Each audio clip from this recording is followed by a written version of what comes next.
Our next guest, Steffany Barton, is a medium. We couldn't go through Halloween without having a medium here, so welcome. So I need to know a little bit about your background. How does one become a medium?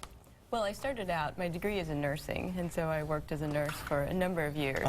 And nursing is a very honored and respected position, but there was experiences I had working in the hospital of seeing patients who weren't registered and taking care of people and having these really mystical and powerful experiences, and I realized I can help people in a different way than just giving medications and providing physical comfort.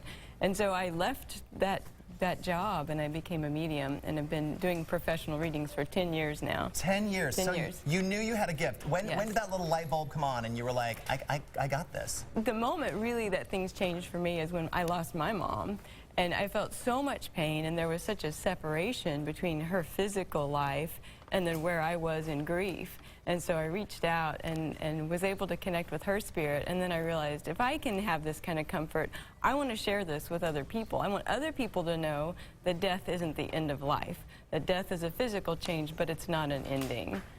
What is it like to give a reading? Do you sense it when someone's near you, when you touch them? What's the... Well, that's a great question. I've seen snippets of the different shows on TV, and I've never run onto an airplane to stop someone from getting on a plane, and I've never stopped a murder in progress. It's a very ordinary life that I have, except that I talk to people on the other side. But as far as tuning into someone, I respect a person's privacy and a right to choose.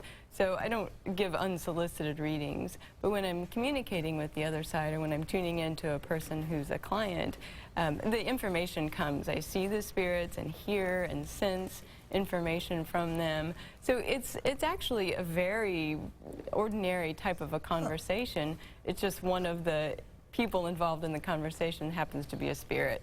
Do certain people come through louder or clearer than others? Like, oh my gosh. They're in your head? Oh my gosh, yes. It's kind of like being at a party. If you think about any group setting, you've got some people who are these wild Italian kind of people and loud and boisterous, and then you have other people who are very quiet and more the wallflower types, and even animals, because I communicate with animals on the other side too. Now, we met earlier in the green room, briefly. I'll say about 20 seconds, but right away you were like, do you care if I do a reading? Because you were getting something from the other side. You were getting something from my grandma, right? My Grandma Mackie. Absolutely, from her. Well, and it was interesting because she's kind of been hanging around for the past couple of days knowing that I would be on the show and wanting to make a connection for you. But one thing she was mentioning to me was horses, and I didn't understand, of course, what that was, the context. And then I hear a few minutes ago that you had the fear of horses. But one thing she's saying is it's time to get up and ride and just go. And not be afraid. Fear? And get over your fears. Not just about horses, but really there's nothing in this world that you can't take on. Oh. And another thing from her is about leaving the church and leaving tradition. She says love is in your heart. It's not about a church, or it's not about something that's out there. It's about the feelings that you have in here. Thanks, Grandma Mac. That's awesome. She's got a connection with Ireland and St. Patrick's Day and luck and all that too. And she says luck is what you make. Oh, it's what you make of it. That's so true. I'm surprised that she came through because she was always kind of low-key. She was one of my more low-key, you know, close relatives. Her desire to let you know she supports you and that she loves you goes way beyond her shyness. Oh. Truly.